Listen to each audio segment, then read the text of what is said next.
wa ta'ala. Jika kita tetap berpendapat sesuai eksplisit yang ada di Quran, walillahi mulkus samawati wal ardi, apa? Yaghfiru liman yasha wa yu'adzibu may yasha. Sehingga enggak boleh kita pegang otoritas agama, enggak boleh. Kita hanya bisa menjelaskan. Kalau pegang enggak boleh. Misalnya saya dengan sampean surganya dulu mana? Bisa saja dulu jenengan. Kok bisa Gus? Ya kan mungkin wah keren ngaji tawaduk mau. Mungkin saya dari bab tawaduk keren sampean. Di bawah saya di atas, di bab tawaduk keren sampean. Jika kalau surga kok jalurnya tawaduk, mesti dulu sampean. Karena sampean di bawah, saya di atas. Tapi saya nanti protes sama Allah. Protesnya gini, posisi saya diperintah ya. Gayanya mereka duduk di bawah, tapi merintahkan saya supaya mau mengajar. Jadi nggak ada sopan-sopannya, karena mereka merintah ya. Ya terutama di PPAI ya, Pak. Oh itu nggak sopan sekali kan merintah. Sehingga kalau yang dipandang makanya masyhur itu kan ada wali itu yang satu jadi wali karena sholat di shaf awal, keren kan, shaf awal fadilahnya utamanya kan luar biasa. Yang satu kalau sholat tuh di belakang terus tapi juga jadi wali. Yang depan agak protes, ya Allah kenapa ini jadi wali padahal sholatnya di belakang. Jawabannya lucu yang di belakang. Kenapa? Saya itu malu, saya ini masih banyak dosa, banyak salah kok di depan, kok kayak suci sendiri aja. Jadi kalau kamu sowan sama raja atau sama kiai, yang paling depan itu kan yang kepedean. Dia milih yang belakang, jadi sopan aja, agak terlalu dekat gitu. Orang itu tidak pernah tahu. Kadang-kadang Allah itu kita tidak pernah tahu. Andai kan boleh dibahasakan, kita tidak pernah tahu cara berpikir Tuhan. Jadi Allah itu zat yang mau, ya itu tadi otoritasnya penuh. Makanya saya pernah cerita di mana-mana, di kitab-kitab yang saya baca itu ada 2 orang yang ahli neraka, sudah di neraka. Ini sekaligus ijazah, saya ulang lagi sekaligus ijazah, bisa dipraktekkan nanti itu. Setelah itu 2 orang ini dipanggil ke surga sama Allah. Allah itu tanyanya ya aneh, enak di neraka, ya udah enak di neraka. Ya gak enak di neraka kok ditanya enak enggak, ya gak enak. Ya sudah kembali lagi ke neraka, lari kencang-kencang, lari menuju neraka. Lari sama Allah dipanggil lagi, loh kenapa kamu semangat? Ya Allah, saya ini kapok, saya ini trauma. Dulu ketika engkau perintah, saya ini lelet sekali, disuruh sholat lelet, disuruh zakat lelet. Maka ini dengan perintah saya semangat supaya nggak ngulang kesalahan yang sama. Akhirnya sama Allah dipanggil, ya sudah di surga aja, di surga.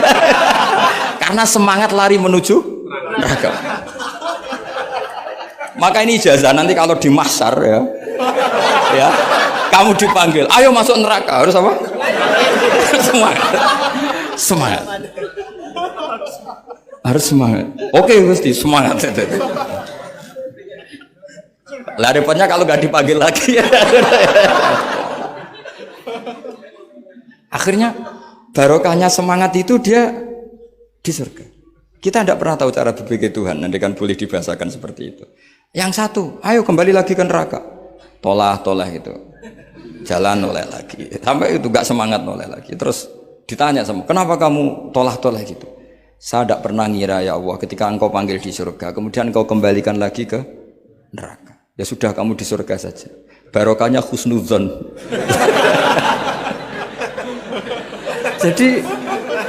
jadi Tuhan itu unik. Makanya dalam tradisi ulama itu ad-dinu ar-riwayah, agama itu riwayat. Sebagian diredaksikan inna hadzal ilma dinun fanzuru amman ta'khuduna dinakum. Agama ini, ilmu ini agama, maka lihat riwayatnya. Karena kita tidak pernah tahu cara berpikir Tuhan. Kita harus mengikuti riwayat yang diutarakan Rasulullah SAW. Karena kita tidak pernah tahu. Kayak tadi ada orang diinjek, kita mesti kan terprovokasi ingin bela yang sujud menyalahkan yang injek. Tapi ketika yang sujud mencatut nama Tuhan, Allah tidak akan memaafkan kamu.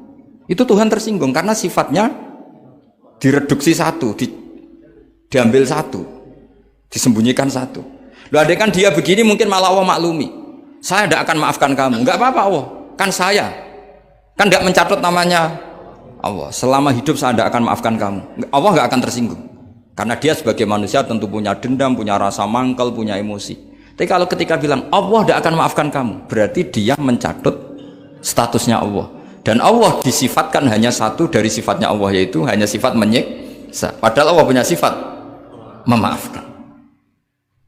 Ini hati-hati bagi orang-orang soleh, orang-orang yang terlalu berpikir keras dalam Islam, nggak boleh seperti itu. Masyhur itu kan, ada satu perkampungan yang sering secara masif terstruktural mau menghabisi Nabi, yaitu namanya Kampung Usoyyah, Ro'lan sama Zakwan. 3 kampung ini sering koalisi mau menghabisi Nabi, sampai Nabi sering kunut nazilah, Allahumma an Ro'lan wa Zakwan wa Usoyyat asad Allah wa Rasulah. Sering dipasutkan gitu. Tapi Allah malah turunkan wahyu, Muhammad, kamu tidak boleh intervensi saya seperti itu. Bisa saja mereka dapat hidayah. Semenjak itu Nabi meninggalkan kunut nazilah. Terus dan sebagian ulama mengatakan itu awal diturunkannya ayat laisalaka minal amri syai'un au yatuba alaihim au yu'adzibahum. Jadi ini sekaligus lagi-lagi ini bab khitab. Jadi ya seperti kita punya, makanya orang itu tetap donga ya muqallibal qulub sabit qalbi ala dini, karena otoritas itu bagi yang punya. Maka kata malik, kata pemilik itu kunci dalam ilmu tauhid atau ilmu tafsir atau ilmu apa saja. Misalnya gini, saya punya rumah. Saya punya rumah yang ruangan depan itu ruang tamu, tentu dapat perlakuan khusus. Sering steril, sering bersih, bahkan dihias pakai bunga, pakai macam-macam. Ruangan tengah biasa. Ruangan belakang buat buangan sampah, buat WC, buat macam-macam. Sah apa enggak? Sah. Kenapa? Karena saya pemiliknya. Apa? Karena saya? Tapi kira-kira yang sedang di ruang tamu, tanah yang sedang di ruang tamu yang dimanjakan juga enggak boleh kumo luhur. Bisa saja suatu saat saya rubah pikiran, rumah saya tak balik dari menghadap utara ke selatan. Yang dulu WC jadi ruang tamu, yang ruang tamu jadi WC. Langsung perlakuannya rubah 180 apa derajat, jika 360 derajat. Nah itu yang di sini nih, kenapa orang soleh pun tetap takut sama Allah, karena Allah tuh yaf'alu ma yasha, bisa melakukan apa saja. Sehingga tradisinya ulama ketika zaman ini sudah rusak seperti ini, ulama-ulama tidak ada yang khawatir, karena Allah mensifati dirinya Al-Hadi sebagai zat penunjuk. Coba kita sudah tidak ditungguin nabi, nggak ditungguin wali, nggak ditungguin orang-orang soleh dulu, tapi agama itu ya jalan sampai sekarang. Ada orang ngaji, ada orang sholat, ada orang zakat. Andaikan agama itu diserahkan manusia, sudah kita tidak bisa mempertahankan agama ini di zaman seperti ini. Tapi karena Allah itu Al-Hadi, zat yang memberi petunjuk, dan sifat Allah Ta'ala pasti tata'atsaru bi khalqih, pasti ada akibatnya di makhluk. Seperti Allah mensifati dirinya Ar-Razzaq, yang memberi rizki. Buat zaman buyut-buyut perang dijajah Belanda ya tetap makan, ya tetap kawin. Kadang istrinya banyak padahal zaman jajan Belanda. Kita enggak dijajah aja susah. Dulu itu babah kamu istrinya 1 atau 2, buyut-buyut kamu banyak yang 2 padahal miskin. Karena Allah mensifati dirinya Ar-Razzaq. Mbok keadaan kayak apa orang tetap dapat rezeki. Begitu juga Allah mensifati dirinya Al-Hadi. Mbok keadaan dunia rusak kayak apa tetap ada yang dapat hidayah. Jadi kamu tidak usah khawatir terhadap agama ini, karena Allah mensifati dirinya apa? Al-Hadi, zat yang memberi petunjuk. Kayak apa Amerika, kayak apa Korea. Saya itu pernah di Korea, katanya negara ateis. Di sana TKI yang nyari uang, ternyata di sana itu bikin masjid. Coba kalau Allah menghendaki, di Korea ada masjid. Karena bikin masjid gak boleh, kalau nyewa boleh. Jadi Korea itu ada satu aturan kayak di Jepang, kayak di umumnya negara maju. Yang sudah fungsi sosial itu tetap sosial, gak boleh menambah yang baru. Jadi kalau dari gereja dibeli masjid boleh, tapi kalau tanah lapang dipakai masjid gak boleh karena ngurangi tanah. Tapi kalau dari gereja jadi masjid boleh, dari bar untuk masjid boleh, dari pantai asuhan jadi masjid boleh. Pokoknya yang fungsi sosial. Saya pernah ngaji di masjid itu, bawahnya bar, atasnya gereja, atasnya lagi masjid. Kadang ya balik masjid dulu, bar, baru gereja. Karena memang yang sudah kawasan sosial ya, kawasan publik ya untuk publik. Kita tidak pernah mengira kalau di sana ada tauhid. Tapi Allah itu Al-Hadi, apa? Allah itu Al-Hadi. Sehingga ya, delala ada orang Indonesia kerja di sana, terus nuraninya tersiksa kalau tidak ada tempat sujud. Akhirnya mereka urunan bikin masjid. Itu banyak yang santri saya sering ngaji saya. Ya saya ulang lagi ya. Jadi cara mikir khitab sama Allah gitu dulu ya. Enggak boleh kamu berpikir khawarid yang membatasi kekuasaan atau hidayatnya Allah Subhanahu wa ta'ala. Karena kita tidak pernah tahu. Sa'labah ngomong gitu itu masalah besar. Karena mengatakan kekasihnya Allah itu pemungli. Karena tadi, wah ini tidak zakat lagi tapi apa? Pungli. Ini apa? Pemerasan. Karena tadi jumlahnya sudah sekitar 4.000, zakatnya kan banyak sekali. Makanya saya mohon, saya model di UI itu setuju. Kalau zakatnya dimulai dari kecil lebih ringan. Misalnya kita gaji 1 juta, dipotong 25.000 kan ringan. Tapi kalau gaji kamu 1 miliar, kan mendingan untuk bayar supir, buat yang jaga gudang, kan mesti pikir aja sudah macam-macam daripada dipakai zakat. Ya, jadi diantara menganalisis Quran adalah apa? Dudukkan Allah sebagai malikul umur kulliha, yang menguasai semua urusan. Tapi kalau kita apapun hebatnya hanya sebagai ulama, hanya sebagai mufti, hanya sebagai kiai, itu tidak punya otoritas. Sehingga misalnya banyak kan, misalnya anak yang kita cintai, kita modali malah bangkrut, yang tidak kita modali malah kaya. Karena urusan tidak di tangan kita, tapi di tangan Allah Subhanahu wa Ta'ala. Masjid juga gitu. Masjid yang dikelola secara sehat, ramai jamaahnya gini-gini, itu dikelola oleh manajemen. Ada masjid yang kelihatannya sepi, jamaahnya ya sedikit, tapi kadang-kadang diridhoni Allah. Kenapa? Karena masjid itu enggak menjadi problem sosial bagi komunitasnya. Saya beri contoh, masjid ramai tentu baik, enggak perlu saya ceritakan. Karena masjid ramai itu ya mesti baik. Masjid yang banyak jamaahnya tentu baik, itu enggak usah dibicarakan. Tapi ada beberapa masjid yang sepi, tapi Allah itu suka. Kenapa? Karena lembaga agama itu enggak boleh mengganggu sistem sosial. Jadi kita tidak pernah tahu cara berpikir Nabi. Yaitu banyak kan sahabat habis sholat duhur ba'diyah di masjid, qobliyah di masjid. Apa kata Nabi? La taj'alu buyutakum kuburan, cung nak apik aja mbok entek-entekno ning masjid. Omam ya bagai keapian. Rumah kamu jangan jadikan kuburan. Jadi sholat sunatnya di masjid, ba'diyahnya di masjid. Pulang-pulang tanya, "Mah, makannya di mana?" Terus marah-marah karena kurang disediakan makanan. Kan lucu kan? Di masjid qobliyah, ba'diyah, pulang-pulang tanya apa? Makanan. Tersinggung lagi kalau belum disediakan. Akhirnya apa? Anak-anak kita yang kecil kenangan melihat bapaknya itu apa? Bapak itu orang yang kalau dari masjid tanya makanan dan marah kalau tidak kesampaian. Coba kalau kamu datang dari masjid sholat, kenangan anak kamu apa? Bapak itu orang yang kalau datang dari pergi sholat. Sehingga kenangan anak-anak kita ini melihat kita sholat sujud di rumah. Jika Nabi membahasakan apa? Jangan jadikan rumah kamu sebagai kuburan, kasih jatah sholat. Sehingga ulama mengatakan jamaah itu paling baik itu di masjid untuk jamaah fardu. Untuk sholat sunat beberapa malah sebaiknya di rumah.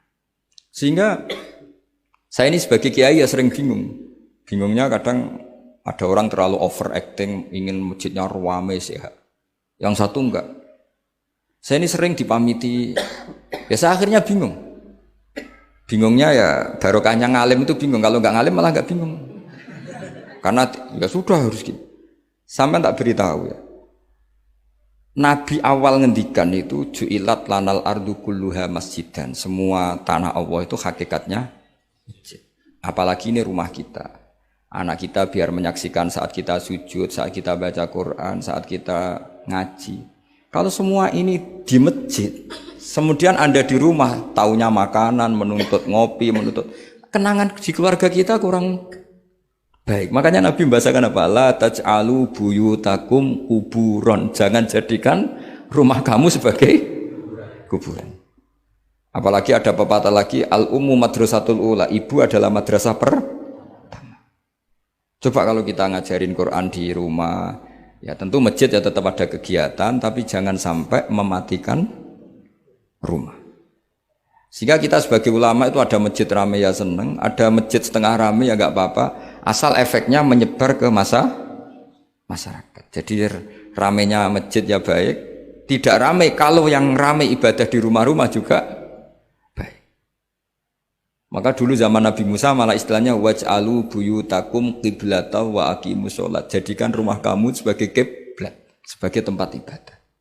Coba kenangannya Nabi kalau sholat malam itu di rumah apa di masjid? Di rumah. Sehingga Aisyah punya kenangan sampai hatta waromat qodamau, sehingga kakinya Nabi bengkak. Dan Nabi alami saja. Kamu kira Nabi sholat punya kayak anak-anak sekarang kan yang kayak ada ruang sholat. Ternyata hanya dipasang sajadah sama tasbih, nggak pernah dipakai. Kalau Nabi enggak, yang dipakai Sayyidah Aisyah itu ya tempat sholat. Sehingga kata Aisyah, Nabi itu sholat di tempat tidur saya. Kalau Nabi sedang berdiri, kakiku tak selonjorkan. Kalau Nabi sujud, kakiku tak ingkretkan. Ya di tempat Sayyidah Aisyah tidur itu. Nabi sholat.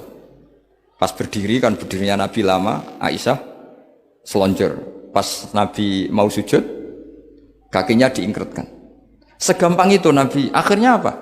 Kenangannya Aisyah sebagai istri itu doa-doa tahajud, doa-doa. Coba kalau Nabi tahajudnya di masjid, Sayyidah Aisyah tidak punya kenangan doa-doa apa? Tahajud. Sehingga kita harus ngikuti ngaji. Kalau nuruti teori ya, sholat itu ibadah. Sebaiknya kalau ibadah ya di tempat ibadah. Tidak seperti itu cara pandang. Kata Nabi, semua buminya Allah adalah saksi kita ketika ketemu Allah. Semakin saksi itu banyak, maka semakin baik. Maka kalau sholat sunat, kesunatannya itu pindah-pindah tempat. Tapi ya jangan terlalu habis di sini terus pakai mobil ke sana gitu. Iya, kalau pas di perempatan ada orang cantik nggak jadi diterusin nanti. Tapi ini sama saya cerita ya. Jadi di antara mengkaji Quran itu mengkaji cara Allah membuat khitab. Dan yang kunci semua adalah Allah adalah zat sing otoritatif malikul umurikul dia.